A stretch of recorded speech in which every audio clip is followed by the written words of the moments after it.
नमस्कार। न्यूज़ डंका में आप सभी का स्वागत है। मैं महेश विचारे।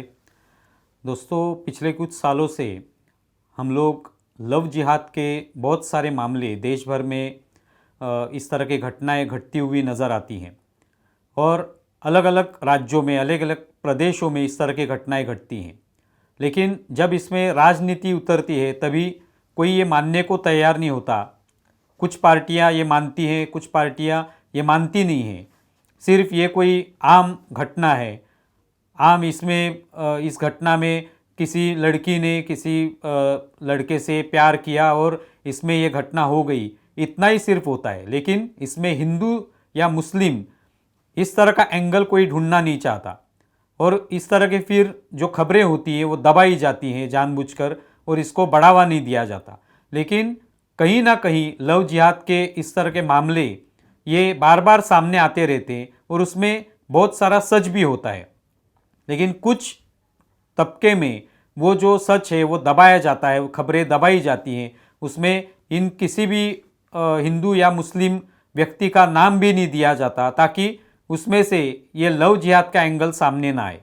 अभी कर्नाटक में इसी तरह की एक घटना घटी जिसमें एक नेहा हिरेमठ नाम की हिंदू लड़की जो है उसकी हत्या हो गई। फैयाज नाम के एक लड़के ने, जो कि उसका दोस्त था, उसी कॉलेज में एक साथ वो पढ़ते थे, तो उस लड़के ने उसकी हत्या कर दी, उसके गर्दन में छुरा घोंपकर उसको मार डाला। तो ये घटना होने के बाद अभी फिर से एक लव जिहाद का एंगल उसमें दिखाई दे रहा है। लेकिन इसमें सिर्फ उसी कॉलेज से जुड़े हुए जो अखिल भारतीय विद्यार्थी परिषद के विद्यार्थी हों, उनके कार्यकर्ता हों, उन्होंने आंदोलन किया और उस लड़की को न्याय मिलना चाहिए, इस तरह की बात रखी। भारतीय जनता पार्टी की तरफ से भी इस लव जिहाद के मामले में या इसमें लव जिहाद है ये बताने की कोशिश की गई। लेकिन वहाँ पे कर्नाटक में अभी कांग्रेस की सत्ता है। कांग्रेस की तरफ से ये कहा गया कि इसमें कोई लव जिहाद का एंगल नहीं है, ये आम ऐसी घटना है, ये क्राइम की एक घटना है जिसमें किसी लड़के और लड़की के बीच में प्यार था और उस लड़की ने उस प्यार से इनकार कर दिया। इसके लिए उस लड़के ने उस लड़की की हत्या कर दी। तो इतना ही ये एंगल नहीं है, इसमें लव जिहाद का एंगल होना चाहिए और उसकी तरफ हमें गंभीरतापूर्वक देखने की आवश्यकता है। अभी जब उस लड़की के पिताजी जो हैं उनसे बात की गई, उनकी प्रतिक्रिया ली गई, तभी उन्होंने जो बताया उसमें से ये लव जिहाद का एंगल जो है ये सामने आता है। उसके पिताजी ये कांग्रेस के पार्षद भी हैं। उनसे जब पूछा गया तो उन्होंने कहा कि वो जो लड़का है फैयाज नाम का, उससे वो पहचानते थे, उसे वो जानते थे। उसने इससे पहले उस लड़की को प्रपोज भी किया था, लेकिन वो लड़की उस लड़के को पसंद नहीं करती थी। वो जो पार्षद है उन्होंने ये भी बताया था, उस लड़की के पिताजी जो है उन्होंने उस लड़के को बताया कि हमारे धर्म अलग है, तुम मुस्लिम हो, हम हिंदू हैं, इसलिए हम ये नाता जो है स्वीकार नहीं कर सकते।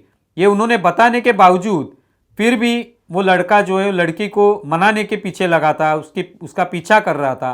फिर उस दिन जब ये घटना घटी तभी वो परीक्षा देकर बाहर आ रही थी, तभी उसने ये हत्या को अंजाम दे दिया। अभी ये पूरी घटना में यही एंगल है कि वो लव जिहाद है।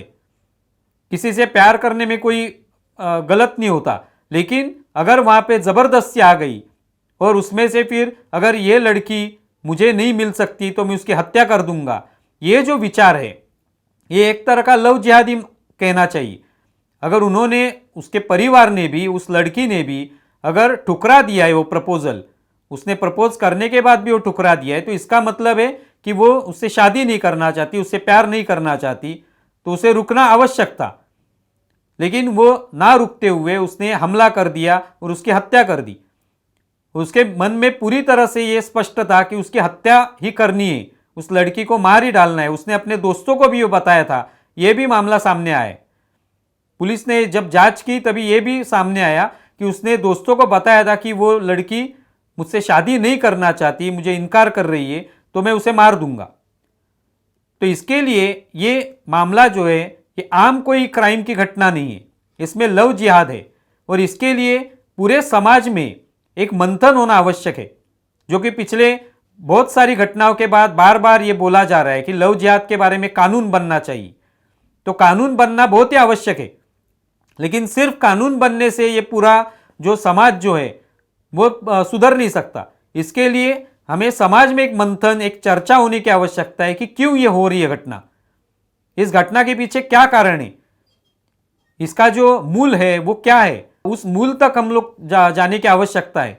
तभी हमें पता चल सकता है कि ये घटनाएं क्यों हो रही। तो सिर्फ बीजेपी या कांग्रेस इनके बीच का ये झगड़ा है ये मानना बहुत ही गलत होगा। अभी भी वहां पे कांग्रेसी जो नेता है वो कह रहे हैं कि इसमें कोई लव जिहाद का एंगल नहीं है। तो ये कहीं पे हम ध्यान में रखना हमें आवश्यक है कि ये लव जिहाद का एंगल नहीं है, ये बोलने से नहीं होगा। क्या हुआ है उस घटना में, क्यों हुआ है, इसकी तह तक जाना बहुत ही आवश्यक है। और कांग्रेस की तो ये पहले से नीति रही है कि वो तुष्टीकरण की राजनीति करते हैं। कभी भी उसमें कोई मुस्लिम या हिंदू एंगल दिखाई दिया तो तुरंत वो तुष्टीकरण के फैसले लेना शुरू कर देते। तो अभी भी इस घटना में उन्होंने तुष्टीकरण के नाते इस घटना में कोई हिंदू मुस्लिम एंगल नहीं है, लव जिहाद का एंगल नहीं है, यह सिर्फ एक आम क्राइम की घटना है, इस तरह से बोलना शुरू कर दिया है। और वहां पे भारतीय जनता पार्टी या उनके साथ वाले समर्थन करने वाले जो भी संगठन है उन्होंने आंदोलन किए। तो ये कोई राजनीति का विषय नहीं है, ये मंथन का विषय है। समाज में इस तरह की एक बुरी घटना हुई है, इसके पीछे क्या कारण है, क्यों ये हो रहा है, तो ये जानना बहुत ही आवश्यक है। तभी हम लोग कुछ ना कुछ कर पाएंगे। आप इसके बारे में क्या सोचते हैं ज़रूर बताएं। हमारा ये वीडियो ज़्यादा से ज़्यादा शेयर करें और हमारा YouTube चैनल सब्सक्राइब करें। धन्यवाद।